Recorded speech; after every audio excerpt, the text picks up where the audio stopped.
Tell me about your like e-signature business. How did that come to be? How did you find customers for that? Sure, definitely. Yeah. So 2020 came, COVID, everything shut down, and I'm here in California, and it was.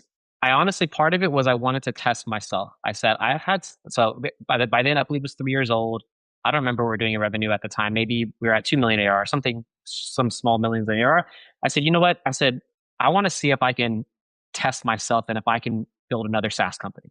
So I started looking at what I should do. And what do? I go to G2. I start looking at all the categories in G2. I said, okay, I want to do something similar. So I want, Sorry, explain to people what G2 is. yeah. So back in the day, we called G2 Crowd. Now it's G2. And that's basically a review site for B2B software. So software companies. So you can go there and you can see different categories. And then you can go into the categories and see all the different businesses, how they rank in terms of people reviewing them publicly. And you can see what people that have reviewed them well say about them. You can see what people have given them 1 star, 2 star reviews say about them, what they do bad. It allows you to kind of do some market research. It allows you to see what's going on in specific industries. So I went to G2. I knew I wanted something similar to what I did with Upleading and ZoomInfo. I wanted a fragmented space. I wanted a big market, right? So I wanted there to be at least 1 or 2 companies that are doing that are worth over $1 billion, and I want it to be where there's a lot of winners. So I looked at a bunch of spaces. I looked at you're saying like QuickBooks. I looked at that space. I looked at a bunch of spaces, and I saw the e-signature space, and so I thought that was interesting, especially because of the timing where you can't be face to face, at least at that moment. It's harder to be face to face to do signing. So people were sending a lot of stuff electronically for e-signature. Then I started looking at the market dynamics. I saw, hey, right now globally at that time, I think it was like, this was 2020, 1% of documents, all documents worldwide that are signed are electronically signed. I said, what? Wait, what do you mean? Wow. 99% are hand? And to me, it was like, what the? Like there's room Yeah. for this market to grow. But that's that. I don't know if that's true, but that's what I found at that time. And I was like, whoa, I was like, I thought it would be 20% for e-sign or 30% or something, maybe just because I'm in software. But so I saw that and I was like, okay, I was like, there's a market here. The gap is going to change. It's going to be 99.1 and then 80.10, and then eventually it's going to fall. So I was like, hey, it's a long road here for this market. But then here's what I did that most people don't do. Most people at this point say, okay, I'm just going to build the software and test it out. I said, no. I said, I want to make sure, and I want it to the best of my ability, that I think I have the ability to acquire customers profitably before I build the business. That's the hard part. But so I started diving in deep. And so what I found was a lot of the companies at that time, and still today, were a lot of their business was from these tools and templates. And HubSpot pioneered this, or probably companies before that, but they're building these free tools that they're giving away. And as part of the funnel of those tools, they try to get you to sign up for their software, or they're giving these free templates away. And so for the e-signature space, it was these online signature tools where I was like, hey, I can hand draw my signature, I can type my signature, and I can create like this kind of signature that I can use for documents. And on the template side, it was these contract agreements, marketing agreements, landlord agreements, all these agreements.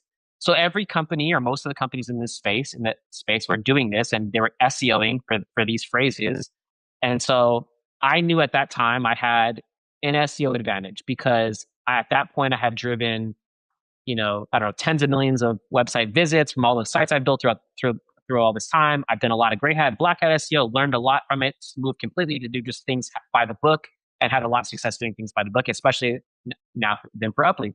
So I said, you know what? I think I have an advantage here and acquiring customers profitably. So let me try this. So found the dev team on Upwork, same dev team at that, or sorry, well, we had a dev team for the business that Uplead built. We hadn't brought a team in house yet. So use that same dev team that we had originally found on Upwork to build the MVP for Signaturely. I use the word or the company Signaturely in part for the SEO advantage of having the word signature in the domain. And I said, you know what? Let's do it. So built the MVP and launched it. And the other side of it too was like, hey, how do we price this, right? The idea behind Signaturely, because it wasn't just like I can acquire customer profitably, I can build an e-signature business. It was how do I put a little twist on it? So at that time, I started reading all the reviews on G2, started reading all the reviews on all competitors. So DocuSign was the biggest. There's Adobe Sign, which they've now changed the name a bunch of times, but it's like basically there's DocuSign and Adobe are the two big companies, right? Adobe's big, DocuSign just as e-signature, they're big. Started reading all the reviews on them, bad reviews, good reviews. The thing that kept coming up was they're too complex. It was like Yeah, very hard to use, or they had a it lot is. going on. Right. And so Probably because they're building for enterprise clients too. But you're not even trying to do that. right, they have their strategy there. SMBs, there's a lot of churn. SMBs, there's, they're price sensitive. Anyway, so I was like, okay, let's build something so simple to use, so stupidly simple that my grandma, your grandmother could use it, right? So, and that was our first kind of tagline was stupid, simple signatures. Like just, Mm-hmm. and like, we're talking like bare bones simple, like upload document, who needs to sign, no API, no contract lifecycle management, blah, blah, blah, blah, blah. Like, no, it's like just dumb, stupid, simple signature. It's like the easiest tool that anyone could use. And so we ran it by a bunch of people, friends, family, like, hey, there's like we kept iterating, got the MVP going. And that was kind of the start of Signaturely. And how's it doing today? And how did you get your first 1,000 customers? We started doing some cold email stuff. We knew we wanted to target really small businesses. So started doing some cold email, and the SEO as planned took off. And so we had a freemium model. So you can sign 3 documents per month completely for free. And if you want to sign more than that, or you need teams or blah, blah, blah, more access, business, branding, blah, blah, blah, you can upgrade to a paid plan.